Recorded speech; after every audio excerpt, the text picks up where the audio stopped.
En los tiempos viejos, los shuar no conocían ninguna de las plantas que hoy se cultivan. Buscando comida, una mujer llamada Ungucha llegó hasta un lugar donde habían plantaciones. Aquí encontró a la diosa Nungui y le dijo: «Dame yuca y plátano para comer». Nungui contestó: «Esto no te lo puedo dar, pero llévate esta niña, que es mi hija». Y Ungucha se llevó a la niña.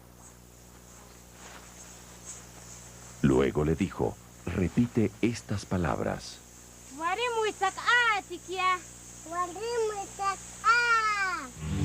Y se hizo la vasija.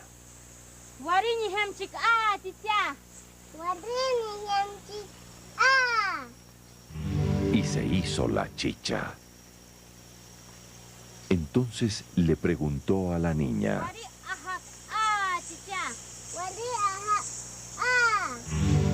enseguida aparecieron grandes plantaciones de las diferentes frutas y raíces que los shuar cultivan hoy. Y a partir de ese día, la niña alimentó a Ungucha con los frutos de la tierra y con animales de la selva. Ungucha tenía un hijo. Al regresar un día de la selva, se encontró con la hija de Nungui.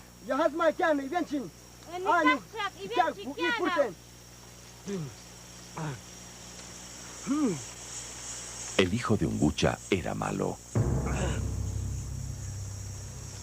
Cuando supo de las virtudes de la niña, sintió mucha envidia.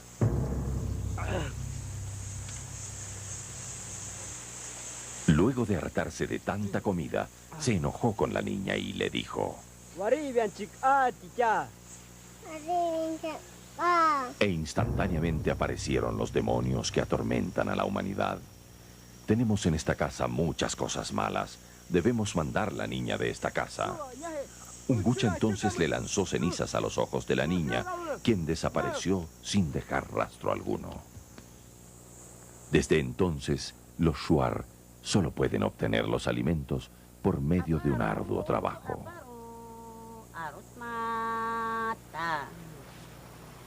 Las mujeres buscaron reconciliarse con Nungui.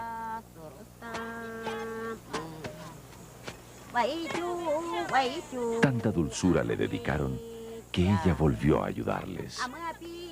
Nungui es la madre tierra. Ella gobierna desde abajo el crecimiento de las plantas. Desde entonces guía a las mujeres para fructíferas cosechas.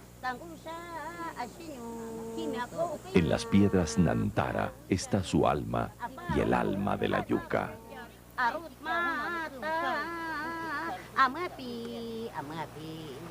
Nungui empuja hacia la luz esta yuca que depositamos en tu vientre. Las plantas de la yuca tienen el deseo y el poder de chupar la sangre de quien las toque. Las mujeres le cantan a las plantas y les piden que chupen la sangre a los enemigos, pero no a sus familias. Nungui ayuda a las mujeres a nutrir a su gente. Las premia con la frescura de sus frutos, con el verdor de sus huertos, la fertilidad de sus vientres, con la salud de sus niños. La yuca es la esencia de la bebida más apreciada por los shuar, la chicha. Nungui eligió a las mujeres para masticarla y así conseguir la fermentación deseada. En fiestas importantes, la chicha es fermentada por más tiempo en vasijas de barro. Es una bebida que acompaña al shuar en sus días, en sus trabajos, y por su poder refrescante y su especial sabor, la sienten como bebida de los dioses.